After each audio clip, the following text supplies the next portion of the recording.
May adlaw mga kababayan, atong isgutan mga kabisaya vlogger may tungod aning rally kay matud pa handa na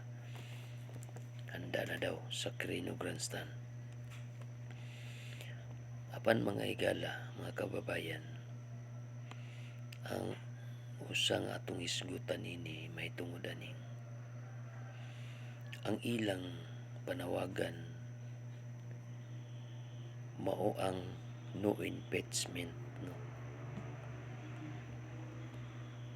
Ang pangutana kang ilang panawagan sa atong naibawan, dili ipa-impeach si Sara.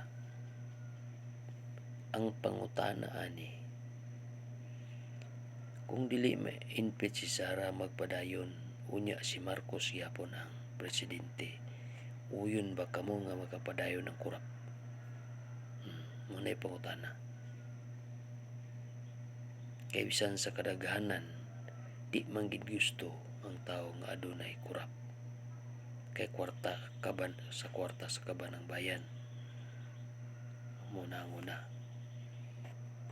Unya karon ang ato pang gimonitor may tungod aning mga vlog sa FGF tungod kay kung walang mga hitabo matud pa nila, ginamonitor nila kay ang ilang panawagan mao gyud ang pagpakanao ni Marcos muna nga duha na sa topaw wan gyud ang ilang gusto nga dili gyud magpadayon ang administrasyon. Ang ikatulo mga higala mga kababayan, mahitungod aning pag-interview ni Trillanes kay matud pa niya, kung dili kaya gyud nga pa-impeach si Sara or kung baga madurog sa iyang